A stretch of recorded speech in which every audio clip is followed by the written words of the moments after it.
On July 24th, 1745, at approximately 8 p.m., I beat the Sand Devil with 2 epics, so therefore your theory on the best champion is mute. No, I did not take a video, and no, I will not elaborate. I see you typing, okay? This is a subjective video, so let me know down below what champions you like from the factions, but this is not an objective analysis of these champions, so keep that in mind. I'm not saying these are the best champions. This is going to be my favorite champion from every single faction. So let's go ahead and hop straight into it with the Bannerlords, which is going to be one that probably nobody watching this video has, and that is Taurus the Fierce. One of the rules for this list is that I have to have the champion, so I have experience with them, I have experience playing them, all those sorts of good things. Taurus is an absolute god tier nuker. I'm using him a lot in the arena, not even as you'd expect like a tanky champion. I'm basically running him in a speed team, and he still just absolutely slaps. His damage is increasing by 15% for each buff, so it doesn't really matter what kind of buff you have on him. Even if it's like increase attack or increase speed, he's still going to benefit from it, and he just absolutely slams the enemy team. Absolutely fantastic champion. Next up in the High Elves, I'd love to pick Galathir, but I don't have him yet. And I would also like to make a shout out to Supreme Elhain. I absolutely love the look of this champion. Her kit's pretty cool as well, but the aesthetic just is amazing in my opinion. The champion I went with, though, is Arbiter. She definitely has a sweet spot. I remember grinding through the missions to try and get her. I was so excited when I finally did. Having my Arbiter be the same speed for the last, like, 2.5 years has felt pretty bad, to be honest, but we'll see how that goes. I might be rebuilding her soon. Anyways, fantastic champion. One of the best speed auras in the game. One of the best AoE turn meter boosts and increase attack.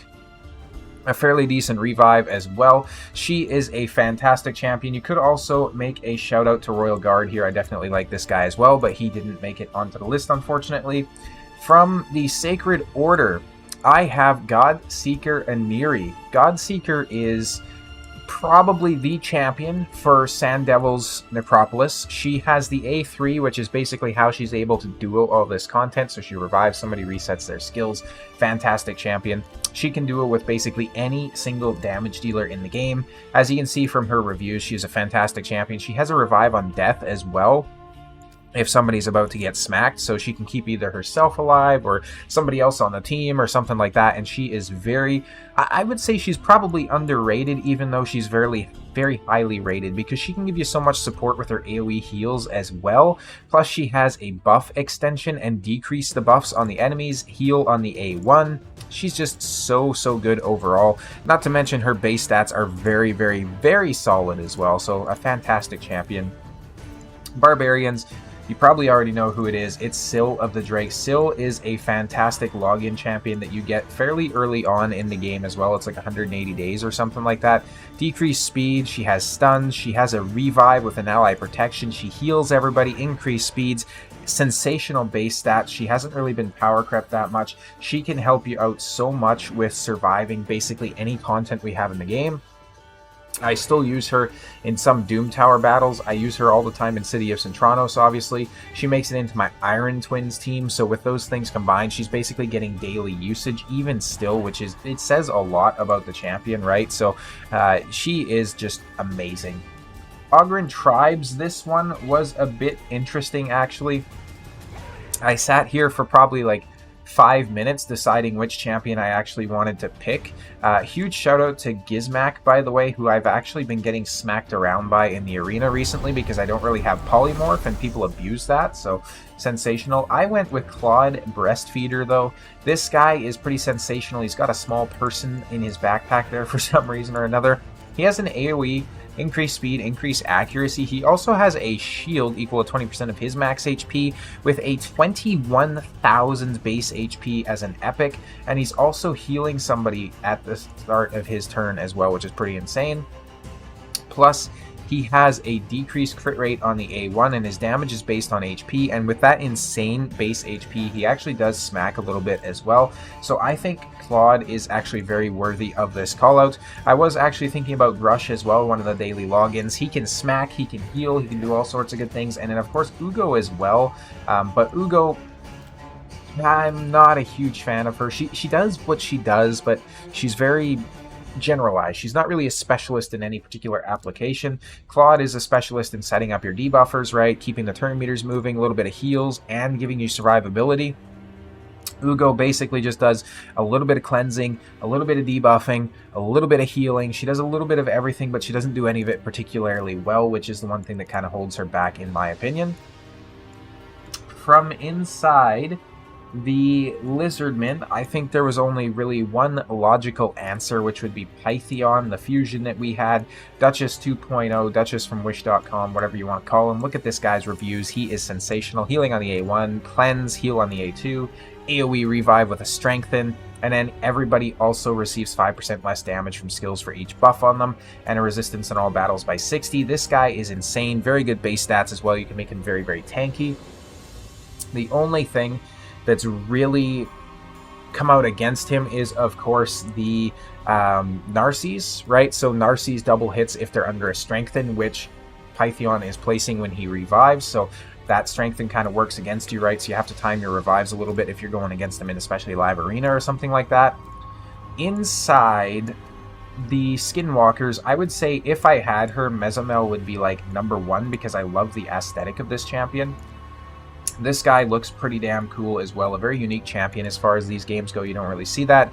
I'm sure a lot of people are probably expecting me to pick Sun Wukong just because he is absolutely sensational. And this champion definitely does deserve a shout out. He would be #2 at the very least. There's so many cool champions in here, right? Like we have Cleo, right? This is such a cool champion as well, who I have like 4-star awakened, so I should probably make a video on her at some point. Ragash is so cool. We have Samson the Smasher, Samson the Masher, who's absolutely fantastic looking as well. So many unique, cool champions. I love Gwendolyn. I could just keep going, right? But the champion I picked is another epic, and this is actually a Kemptum. He has an AoE Hex.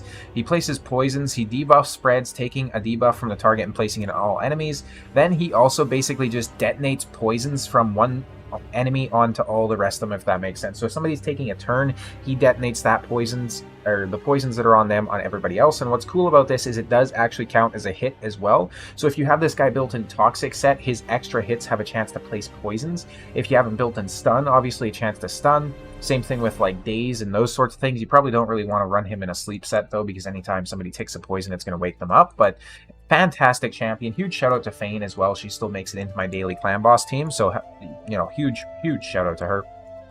The Orcs, I had to go with Zargala. A combination of obviously the look as well as her appearing in advertisements and her unique kit really makes me like this champion. Having a 2-turn smack, right, and then activating the A3 if it kills somebody is pretty sensational, and a weaken on the A1. Zargala actually helped to carry me through the faction wars when I was progressing, because there was a time on my account where the faction wars were a real struggle, so I had to sit there and it took me like 20 minutes manual stage 21 or something like that, and she was one of the champions that definitely helped. And she was actually only 4-star at the time as well, but I was just bringing her for the decreased defense, and it was insane actually. Back then, we didn't really have, you know, the hard carries that you'd have now, so like Tagore wasn't a thing. I don't think, for example, where is he here? Jorg, I don't think he was a thing either. So basically the support that I had on the team was like Vrask, and that was pretty much it for heals, right? So back in the good old days, back in my day, we have Demon Spawn, and this one's actually going to be very underrated, I think. So if I had her, of course, Duchess would be the pick, but I don't have her, sadly, and that was one of the parameters of this video. So what I am actually going to pick is Skimfos the Consumed, a champion that isn't really talked about a whole lot, but I do actually use him to consistently farm my Dark Fae. And I did make a video on it, so you can go ahead and check out that video if you'd like. But he has an A3 where he's transferring all debuffs from him to a target enemy, then attacks the target and steals 100% of the target's turn meter if the attack is critical. And he's a Void champion, so it's always going to be a critical hit unless you're hitting into like reaction or something like that in the arena, right? But he's not going to weak hit. He attacks all enemies, decrease attack. After attacking, transfers all basically, you know, crowd control from all allies to this champion.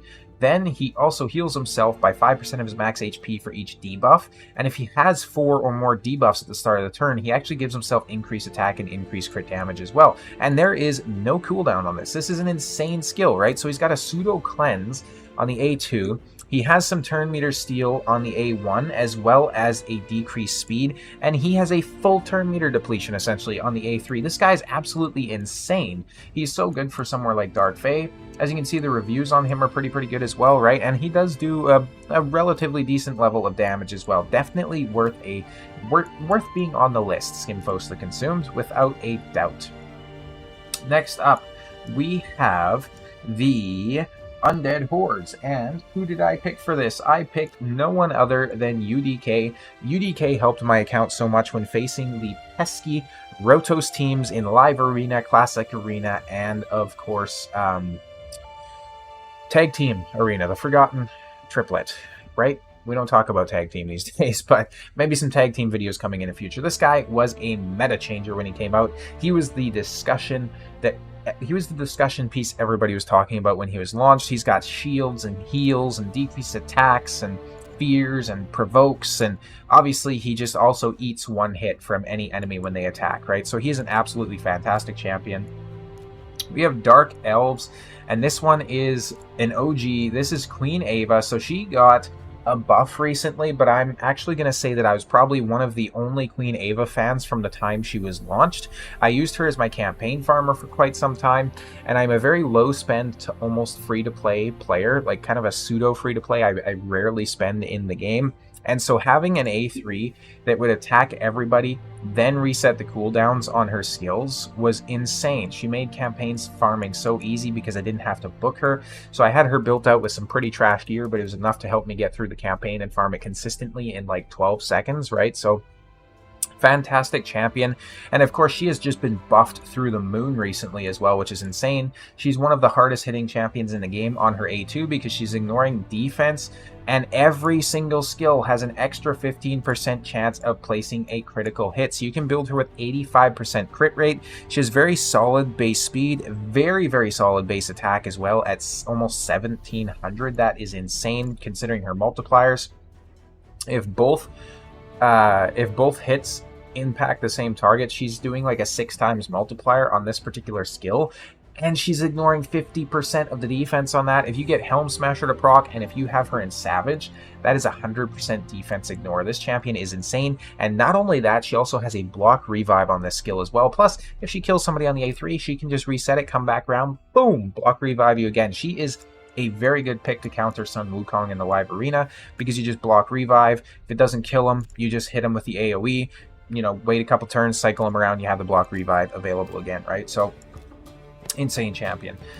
Knight's Revenant is actually going to be White Queen Ancora. There is a few good mentions inside here, but her passive just being able to eat up a crowd control ability, as well as her revive with a skill reset, her cleanse with a turn meter boost, everything about this champion, right? Like getting the decreased skill cooldown as well on here is insane. This champion is so very good, especially in use in Live Arena. One of my favorite combinations is to have her, Taurus, Marichka, and UDK on the same team, because that basically just flat out counters any sort of Armands, Mikage, anyone like that, because if you try to place a CC, she eats it. My Taurus doesn't get crowd controlled. He counterattacks if you also hit the Marichka, right? So any sort of AoEs are just a no-go against that team. I use it all the time to counter any sort of, not UDK, sorry, any sort of Armand's teams. It is fantastic. She is a great champion. I think Gaiath would probably make it onto the list too if I had her, but unfortunately I do not. And of course, a huge shout out as well to Crixia. I think Crixia, honestly, you know, I'm gonna do a tie. Crixia and Ancora are tied because Crixia brings a cooldown increase, but then of course she also resets your skills too. So I don't know what I was thinking. I didn't, honestly, when I went through the list, I didn't realize I had Crixia from this faction, so I think I'm probably gonna put Crixia, or at the very least it's gonna be a tie like I mentioned. So we have the dwarves, and of course I have Trunda, but she's not my favorite, surprisingly. She's not my favorite. My favorite is Gala Longbraids. Gala has a ignore defense on the A2. Then she also gets an extra turn if she has full HP into an A2 that ignores 50% of the defense when attacking under a shield, heals herself if, you know, there's damage inflicted, and places a shield on her for any surplus heal. This champion is fantastic. She's also got a double hitter on the A1, ignoring defense as well. She's also placing a shield on herself, right? So she is insane. She has good synergy. You can see from her reviews, she's very well liked. She is hitting it out of the park inside Hydra these days. I was absolutely smacking people in the live arena with her as well at not live arena, sorry, classic arena at some point. I would like to build her out for live arena as well. The only problem is I don't really have Necrit or any of those other really good ally protectors, so it's a bit tough to try and build champions like this, but I'll get around to it at some point. Shadowkin, you could very much make a case for Lady Mikage because she is just so goddamn good. You could also make a case for Toshiro. I think he is probably one of the best looking mythicals in the game, especially once he transforms and just becomes this really badass looking like samurai Ronin type dude, right? Really, really cool champion. Absolutely fantastic looking. I'd probably pick him on aesthetic alone. Zinogre also deserves a shout out. She has a very cool aesthetic. She is a very, very cool champion as well. And of course, Ninja also deserves a shout out. This guy is like still one of the best boss killers in the game, but the champion I went with is Harima. Harima is... it's Harima. There's not really anything else that needs to be said. This champion is the only champion in the game that has an enemy ignore defense effect decreased by 50%. So if you're running Queen Ava against her, if you're running Savage, Lethal, any of the ignore defense sets, Helm Smasher is 50% less effective against her. And she also hard counters any sort of demon spawn champion. So if you think, of course, of your Duchess, your Hefrax, your Mortu Macabres, I would say Mortu basically fell off in the meta pretty much just because of Harima. It was insane. She came in and just absolutely just turned the meta upside down when she was released because you could counter certain champions, right? So you used to just have so many Duchesses in defense and stuff like that, and Harima was a very, very solid counter to that. With her A2, she's also getting stronger as the fight goes on, right? So increasing her own defense up to 100%, so she can double the defense that she goes in with at a 1500 base defense is absolutely insane. So if you're trying to run a tanky team on the enemy team, right, or if let's say you're defending, right, you're trying to run a tanky team and you're going against her Harima, the issue with that is she's only going to get stronger the longer the fight goes on, right? Which with like an attack-based champion or something like that, it might be hard to keep her up. You could get decreased attack, those sorts of things, but it's going to be very hard to actually keep Harima down. And you can't kill her, right? Like, unless you have a +4, you know, fully empowered, awakened champion, it's going to be very hard to hit through that decreased defense effect. It is insane. And the last faction is going to be Sylvan Watchers. Huge shout out to Nice, who looks just absolutely badass on his alternate form with like the demonic raven here, right? Such a cool looking champion. Huge shout out to Eustrid, who I was lukewarm on at the start, but she turned out to be absolutely fantastic. And huge shout out to Lady of Aerith, who is basically just Apothecary but in legendary form. I don't have any books in her, but she still has almost 100% uptime on all the buffs, which is pretty crazy. I have a video on it if you want to check that out. But the champion I went with is Ruella. I talked about Ruella in one of my other videos, and she is so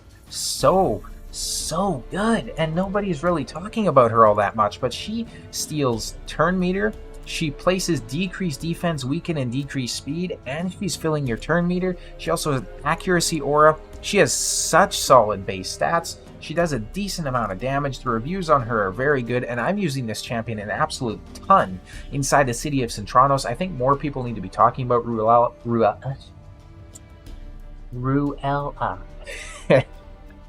I can't talk apparently sometimes, but Ruella is an amazing champion. I absolutely love her. She's one of the best epics released to the game, I would say, in the past like 6 months or so for sure. And they've released a lot of really good epics, so that's saying a lot. But let me know down below, did I snub any champions? Are there champions on this list that you agree with, disagree?